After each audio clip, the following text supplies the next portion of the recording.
estamos vivendo uma fase do pós-incêndio de Santa Maria. Depois daquilo, virou um horror tudo, né? Um horror. Tudo tá complicado. Os bombeiros exigem mundos e fundos de todo mundo, inclusive da Arena do Grêmio. Vocês acompanharam o que eles exigiram, os bombeiros exigindo da Arena do Grêmio? Que tivesse assento lá onde o pessoal fica de pé. Peraí. Aí eles fazem umas arquibancadas que é umas armadilhas, umas verdadeiras arapucas, essas arquibancadas montadas no campo do Novo Hamburgo, no estádio do Novo Hamburgo, para se jogar jogos do Campeonato Brasileiro. Aí então a gente fica pensando, peraí, o que tem por trás disso? Qual é o problema que existe por trás disso? Aí agora dá aquele incêndio terrível, horroroso, ontem, sábado à noite, no Mercado Público de Porto Alegre, um prédio histórico, 1879, sei lá, não tinha PPCI, o Plano de Prevenção de Combate a Incêndios. Um prédio público, tombado pelo patrimônio histórico, que já tinha um histórico de 3 incêndios, não tinha o PPCI atualizado. Mas a Arena do Grêmio tinha que ter cadeiras, não podia ser só arquibancada. Lá no estádio do Novo Hamburgo, para se jogar o Campeonato Brasileiro, Internacional, etc. Tal, eles armam aquela arapuca lá, que já teve N casos de queda, de mortes por causa disso. Qual é o critério? O critério é não ter critérios. É por isso que acontecem as coisas. Se grenaliza tudo no Rio Grande do Sul? Parece que sim. Grenalizaram a Arena. Não grenalizaram o estádio do Novo Hamburgo. Agora apareceu mais um caso sério aí com a PPCI do mercado municipal. Menos mal que o governo federal, a Dilma já anunciou que vai ajudar na recuperação. Espera-se que eles façam esse plano de combate a incêndio agora. Lá em Porto Alegre tem que ser feito também. Senador Pedro Simão.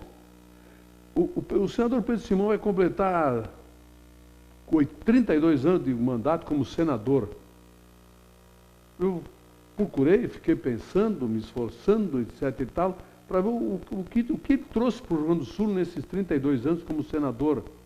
Eu me lembro dele levando mijada, Rede Nacional, do Antônio Carlos Magalhães, do Fernando Collor de Mello, mas ele ficou de plantão lá no Senado uma noite inteira, por um negócio do tempo da Ieda Cruz, estava defendendo, segundo ele, o Estado do Rio Grande do Sul, né? Negociação da dívida do gaúcho, etc. Mas eu me esforcei, e aí se diz que o Pedro Simão era um exemplo de ética. Bom, se o que tem que ser uma coisa normal, intrínseca, pacífica, num ser humano qualquer, que é ser honesto, ético e ter moral, isso passa a ser virtude de um político, então porque fecha tudo e... vamos fechar para balanço. Pedro Simão tinha que ter feito alguma coisa pelo Estado do Rio Grande do Sul, como um monte de outros senadores fizeram. Brigaram pelo seu Estado, lutaram pelo seu Estado para receber verbas federais, enfim. São Paulo, por exemplo, tem cidades lá que é nada a coisa nenhuma e são ligadas por pista dupla. Cidades de Porto de Bento, 2 córregos, Avaré, ligadas por pista dupla. Aqui nós não conseguimos duplicar Bento Carlos Barbosa, 17 quilômetros. Cristo. Pedro Simão, se aposenta, deixa alguém que vai trabalhar pelo Rio Grande do Sul lá, que também podem ser éticos e ter moral, serão honestos, porque isso me parece que não é nenhuma virtude. É a lógica, é o básico de qualquer ser humano. Vocês viram a história dos cemitérios ontem à noite? Numa rede nacional de televisão? Aí eu tenho que ouvir um secretário municipal dizer que vão ver o negócio de outra licitação, etc. e tal. O dono da coisa está podre de rico, vendem túmulos que não deveriam vender por 310 mil, 305 mil reais, e eles... Mas ninguém foi preso? Meu Deus do céu, que país é esse? olha aqui, ó, vocês protestantes aí das ruas, vão começar a protestar para que mude-se o Código Penal, que se mude a legislação brasileira para a punição de crimes. Isso é um crime, o que eles fizeram. Isso é crime que deveria ser punido. Vamos começar assim, ó. Antes corta o pulso aqui, a mão direita, a mão esquerda, corta a mão esquerda. Na próxima, corta a mão direita. E na próxima, pena de morte. Vão ter que começar a matar essa gente. Quer dizer, vocês viram a história do menino aquele, o boliviano? 5 anos, levou um tiro na cabeça de um bandido, de uma escória, pior que um verme. O que o cara... Pô, o cara já tinha antecedentes desde os 16 anos, 14 anos, roubava. Mas, pô, peraí, agora ele estava preso por causa do condenado por um crime, aí liberaram ele para ir para casa ver a mãe no Dia das Mães, ele não voltou mais, e aí matou. Mas peraí, será que só meu pai me ensinava que é de pequenino que se endireita o pepino? Quer dizer, ou seja, em italiano, piantes torte non si indirizzano più, árvores tortas não se endireitam mais. Quer dizer, tem que endireitar enquanto elas são pequenas. Se não está direita quando chegam aos 16 anos, o pepino está torto, não vai dar nada ali, meu amigo. Não solta esse cara porque ele vai aprontar. Nós temos que ter pena de morte, nós temos que ter prisão perpétua, tem que acabar com os troços. Vocês que estão nas ruas aí, querem protestar, protestem assim, peçam que mude-se o Código Penal imediatamente para esse tipo de gente que mete a mão no dinheiro público, que usurpa o dinheiro das pessoas para vender túmulo por 300... Que é isso? Aí a prefeitura chega e diz que vai fazer outra licitação.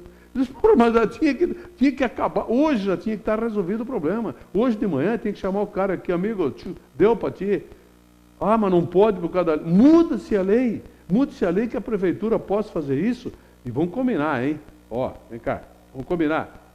Não é só lá que acontece isso, viu? De ter gente explorando túmulos, explorando cemitérios, etc. e tal, que não deveriam fazer, mas estão fazendo. Não sei se não se sabe por quê. Não é só lá. Procurem em 5.575 municípios brasileiros, vocês vão encontrar, ó, isso, um monte de troços desse tipo aí, de gente explorando túmulos de cemitérios. Até quando vai continuar isto? Até quando nós vamos ter leis pífias, baseada numa Constituição chinelona? Mas a Constituição brasileira é uma das coisas mais chinelonas que já foi feita num país sério. Peraí, mas o Brasil não é um país sério, então, mesmo nos países que não são sérios, nenhum tem uma Constituição chinelona que nem nós temos. Feita em 1988, 3 anos depois que inventaram um presidente da República, que ele assumiu sem nenhum fundamento legal, e eu duvido que alguém prove para mim que tinha algum resquício legal que permitisse que o Sarney pudesse assumir a presidência da República. E ele teve o respaldo do Ulisses Guimarães, o grande Ulisses Guimarães, que fez toda a grande imprensa, né? Os jornalões, as revistonas começaram a dar respaldo para isso aí tudo. Pois é, ou mudamos a legislação, ou acabam com esse país aqui. Eles vão acabar com o Brasil. Aliás, triunfo. Eu, sério mesmo, eu estou sacudo já, estou esgotado de ouvir falar que em triunfo está se roubando dinheiro público. Ontem à noite, matéria da RBS, prefeito, e agora o cara que era presidente da Câmara de Vereadores, lá de Triunfo, ele é secretário em Canoas. Não, para aí. Os caras têm que devolver quase 30 milhões de reais de dinheiro que desviado da prefeitura, etc e tal. E, peraí, o cara não, ele é secretário numa outra prefeitura, num outro município. Mas, peraí um pouquinho, onde estamos, queridos? Isso não existe. Aliás, tem outros municípios que têm presidentes de Câmara de Vereadores que foram obrigados, foram condenados a devolver dinheiro e que a prefeitura jamais tomou uma medida para cobrar isso aí, cobrar essas dívidas dessa gente que mete a mão no dinheiro público. E Triunfo já era hors concours.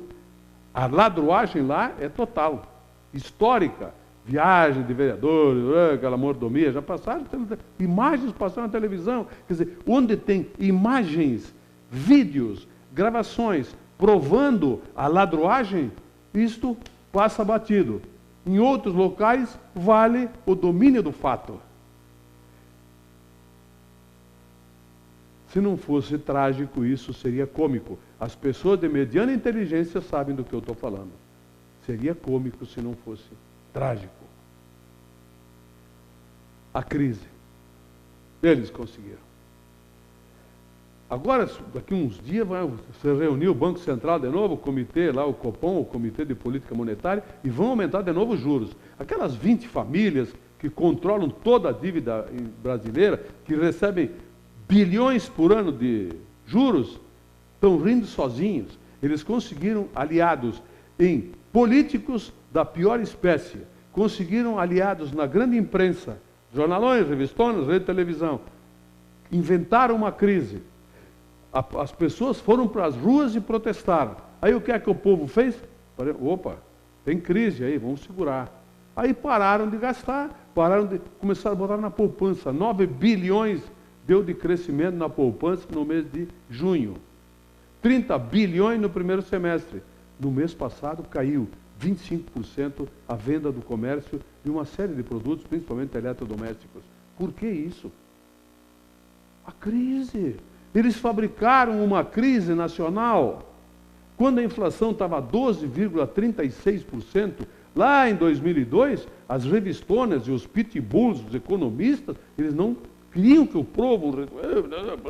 Não, eles não viviam enchendo o saco do governo, enchendo o saco o tempo todo, dizendo que nós estávamos em crise. Não, agora que a inflação é metade disso, estamos em crise. Ela está 0,2% acima da meta. Conseguiram, parabéns, viu? Vocês vão acabar com o país, vão criar uma crise tal, que de repente vocês conseguem, que nós tivemos 3 vezes o Brasil quebrado durante o mandato do Fernando Henrique. Quem sabe agora vocês consigam fazer com que o Brasil quebre de novo. Aquelas outras vezes foi por incompetência, óbvio. Tá, é só procurar. E agora é porque vocês conseguiram fabricar uma crise. Parabéns, donos do Brasil, parabéns, grande imprensa, vocês conseguiram. Sábado à noite, o Grêmio jogou às 18h30 contra o Atlético Paranaense. O Grêmio foi algo semelhante ao ridículo. O Grêmio não foi um time de futebol, foi 11 caras em campo ali, tentando fazer alguma coisa. E não perdeu o jogo por um acaso mesmo. Eu não entendi o esquema de jogo que o Grêmio entrou em campo. Não foi o esquema do Luxemburgo, não foi o esquema do Renato, não foi o esquema... Foi o que aquilo? Enfim, bem, conseguiu empatar. Milagrosamente empatou o jogo. Se espera que até domingo agora, contra o Botafogo, a primeira vez que o Grêmio vai jogar às 4h, num domingo, na Arena, depois de 7 meses de inaugurada, é a primeira vez para vocês verem como o Grêmio é tratado pelas entidades, Federação Gaúcha, CBF, etc., para vocês terem uma ideia de como o Grêmio é tratado. Né? 7 meses é o primeiro jogo, às 4h, domingo, contra o Botafogo, que está liderando o Campeonato Brasileiro. É jogo para 35 mil pessoas. Aliás, ontem em Caxias, impressionante, 3.549 testemunhas para ver o Internacional massacrar o Vasco da Gama. O Vasco da Gama estava com o salário atrasado, está um horror o Vasco da Gama, né? Mas o Internacional fez o que tinha que fazer. Enfiou 5 nele, levou 3, mas enfiou 5. Quer dizer, o Internacional está que nem o Santos da década de 60.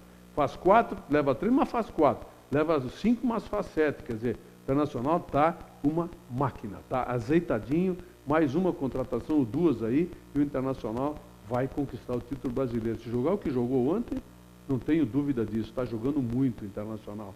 O Forlan está gastando a bola. Voltou a ser melhor do que era na Copa de 2010. Está jogando muito o Forlan. Até o Rafael Marques fez gol. Bom, de um dia que o Barcos faz gol, o Rafael Marques ficou nervoso e fez também. É por aí. Nós estamos com um belo time de futebol. Eu estou falando do Internacional. Porque o Grêmio precisa de alguma coisa ali. E não está conseguindo. Será que vai ser domingo? Eu volto amanhã, meu amigo telespectador. Um abraço.